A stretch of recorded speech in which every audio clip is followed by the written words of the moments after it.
ভাইয়া, আজকে থেকে প্রচারণার দিন শুরু। আপনাদের প্রত্যাশা কেমন এবং কেমন দেখছেন প্রচারণা? প্রচারণার দিন শুরু থেকে আমরা অভূতপূর্ব সাড়া পাচ্ছি শিক্ষার্থীদের মাঝ থেকে। এই নির্বাচনী আমেজ, উৎসবের আমেজ, সবার মাঝে ক্যাম্পাসে একটা ঈদ ঈদ উৎসব লেগে আছে।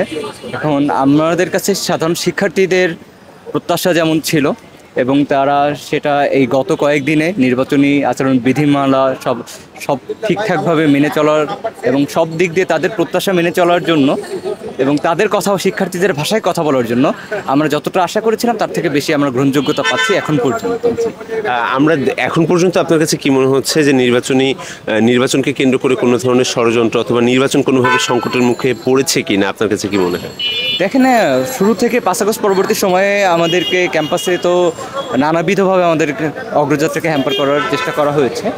এখন পর্যন্ত নির্বাচনের লেভেল প্লেইং যে ফিল্ড, সেই জিনিসটা এখন পর্যন্ত নিশ্চিত হয়েছে বলতে আমরা দেখতে পাচ্ছি না। প্রশাসন থেকে সেই ধরনের উদ্যোগ, আমরা স্ট্রিক্ট কোনো উদ্যোগ এখন পর্যন্ত আমরা দেখছি না।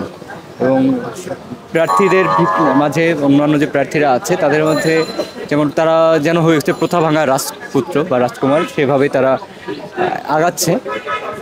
সেদিক থেকে আমরা চাই যে তারা নির্বাচনী আচরণ বিধিমালা মেনে তারা আগাক, শিক্ষার্থীদের কথা বলুক, ক্যাম্পাসের কথা বলুক। সামগ্রিক বাংলাদেশকে যেহেতু রিপ্রেজেন্ট করে ঢাকা বিশ্ববিদ্যালয়, সেহেতু ঢাকা বিশ্ববিদ্যালয়ের শিক্ষার্থীরা তাদের সেই সামগ্রিক বাংলাদেশকে রিপ্রেজেন্টেটিভ যারা হবে তাদেরকেই তাদের প্রতিনিধিত্বকারী স্থানে নিয়ে আসবে।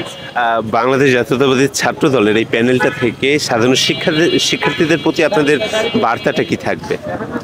শিক্ষার্থীদের প্রতি আমাদের বার্তা হচ্ছে সাম্যের বাংলাদেশ আমরা গড়তে চাই। শিক্ষার্থীরাও চাই তাদের বাংলাদেশটাকে সাম্যের বাংলাদেশ নিয়ে আসতে, যাতে আগামীতে কখনো ফ্যাসিবাদী শক্তি কখনো মাথাচাড়া দিয়ে উঠতে না পারে, সেই বাংলাদেশের যে অগ্রযাত্রা, এই অগ্রযাত্রা রুখে দিতে না পারে। আমাদের বার্তা থাকবে আমাদের এই যাত্রায় আপনারা সহযাত্রী হন এবং আমাদেরকে সহযোগিতা করেন। ধন্যবাদ।